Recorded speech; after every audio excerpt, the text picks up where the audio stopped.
Hello, everyone. It is my joy to be here. Thank you for being here with me. Thank you for being here with us, and especially at this most important time in history. We are living at a profound place in time. It is the changing of the history of humanity, and we cannot afford to not know this. One of the greatest lessons I've learned in these most recent times is that crisis does not change people. It reveals them. And how we do crisis is how we do life. Now, I must make it clear. I am not a subject matter expert. I'm a life expert. And one of my life rules is that I can only speak it if I have had direct experience of it. I can only teach it if I myself have walked the walk. I can only speak it if I myself have overcome the many adversities and conquered the many challenges in this game called business and in this game called life. I am a working CEO. And I have fought deep in the trenches of business life for the last 20 years. I have the stories, the lessons, the awards, the rewards, as well as the battle scars to prove it. You see, there is a difference between knowing the path and walking the path. Learning how to walk the path was literally beaten into me at a very young age. I started working full-time when I was just 7 years old. You see, my family and I are boat people. We escaped Vietnam after the war. When Saigon fell to communist rule in 1975, my father built a boat and smuggled us out into the South China Sea. I was 3 years old at the time, and my brother Louis was 2. My father was determined that if we died, we would all die together. We spent 9 days out at sea, and we ended up in Thailand, where we spent a very difficult year in a refugee camp there, and it's where my mother gave birth to my brother Luke in a little lean-to tent. And in 1978, Australia finally accepted us. We came into this new world with nothing. Nothing. No house, no job, no money. We didn't know the laws, the language, or the systems. My father suffered terribly from post-traumatic stress disorder. It was a condition that he had acquired from the war. And on top of this, the mounting pressure of having to care for a sick wife. My mother had tuberculosis, having to provide for 2 young children as well as a newborn baby in this foreign land. Can you imagine?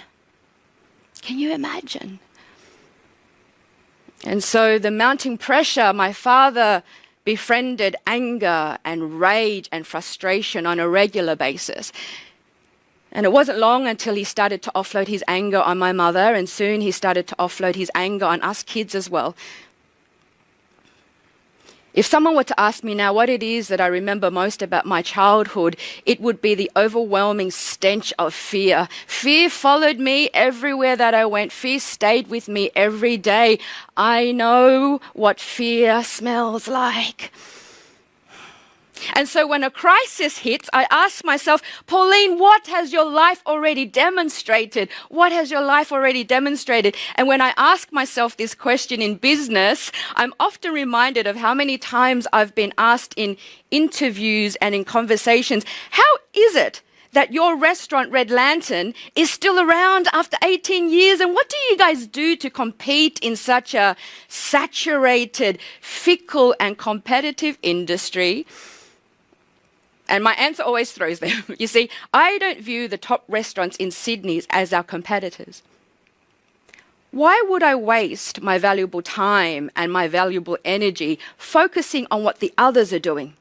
I know where I would rather face my valuable time, and that is on my internal ecology, the internal ecology of my body, my mind, my heart, my spirit, as well as the internal ecology of my own organization. It is our internal ecology that matters most. We must write our own rules. We must run our own race. And we're still around simply because we have more grit than anyone else we know. We understand that persistency is the new currency. We must practice never give upology. And there's something to be said for still staying in the game long after the others have given up. Because the universe rewards the unreasonably determined. And so Red Lantern has been in business for 18 years.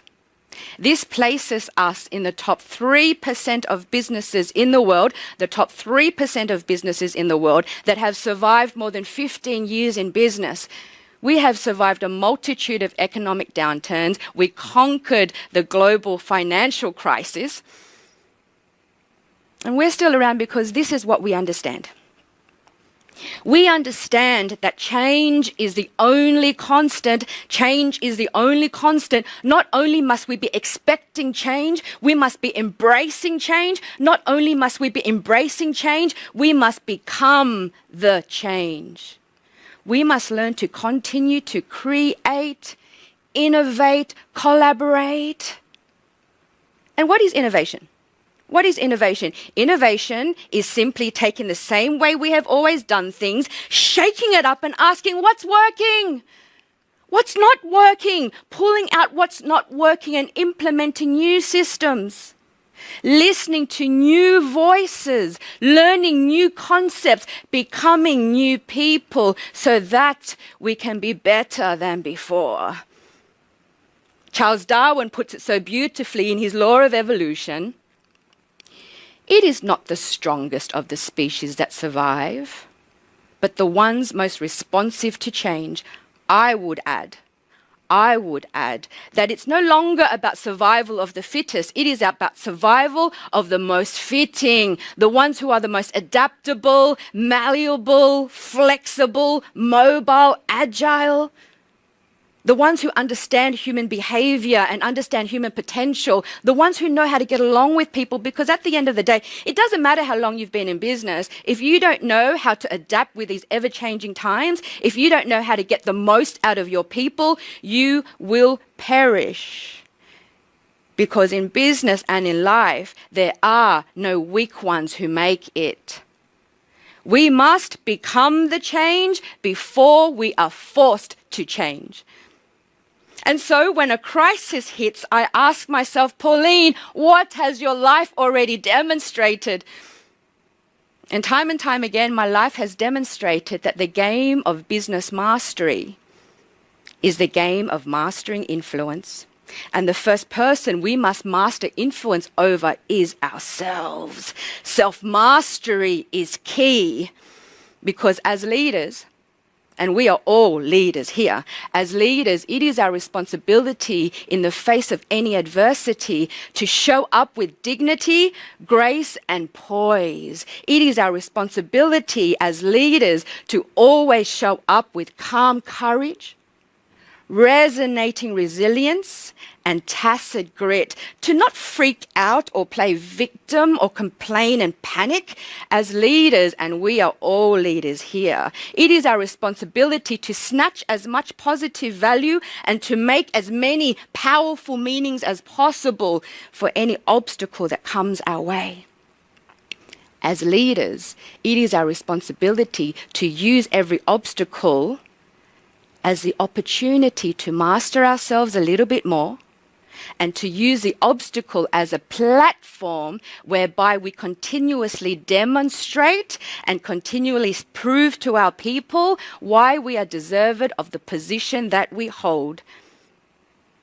And so in times of adversity, we must become leaders of sanity, not just leaders of solutions, because calm is contagious, and so is fear.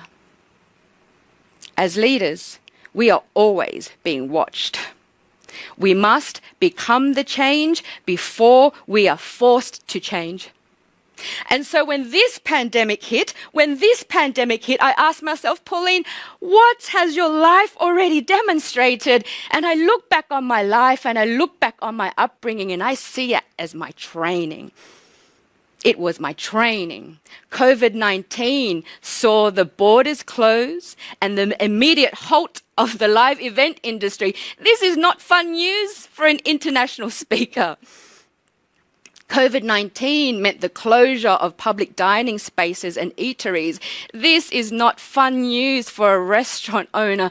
Pauline, what has your life already demonstrated?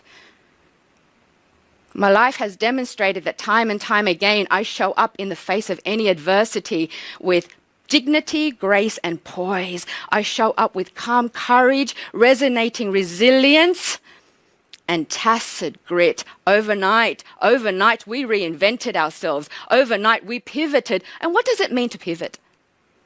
To pivot means a redirection of your focus, a redirection of your energy. Overnight, I redirected my focus and energy so that I stood in a position of power and poise rather than in a position of panic. Overnight, I took my keynotes online, I took my workshops and my masterclasses online, and now I can reach more people. How amazing is that? Overnight, the Red Lantern restaurant had to release All Ego. All Ego, the most awarded Vietnamese restaurant, now offered takeaway and delivery. Whatever it takes to still stay in the game and stay ahead of the game. Whatever it takes to remain in spirit and inspired, because it's only when we are in a state of inspiration can we be our most creative, can we be at our best. And also, we are always being watched. We must become the change before we are forced to change. And we have to agree. We've all witnessed it. Change is here to stay. Change is here to stay. The disruption to the world economies caused by COVID-19, it's estimated that 195 million jobs will be wiped out. Globally, 195 million jobs wiped out. But this is just the beginning. This is just the beginning. We are entering an age now where change will be more monumental.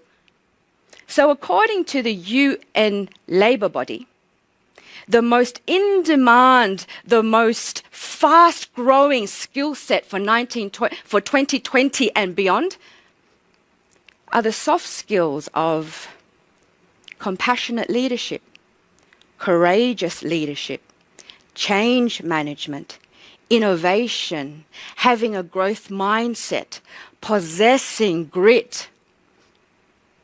And then, of course, the innately human skills, they will be more valuable than ever before. Critical thinking, strategy, influence, the art of storytelling and persuasion. And it's not good enough to change just to be in the game. We have to learn to change rapidly and transform rapidly in order to stay ahead of the game. And so I ask you, in these times of rapid change, how did you show up as an individual? How did your organization respond? How did your leaders lead? Who embraced change? Who became the change? Who resisted change? Who will be left behind? And as we are writing this new chapter, a more important question needs to be asked.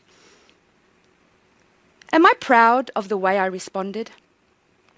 And what did I contribute during this time? How did I push forward humanity without forgetting my humanness?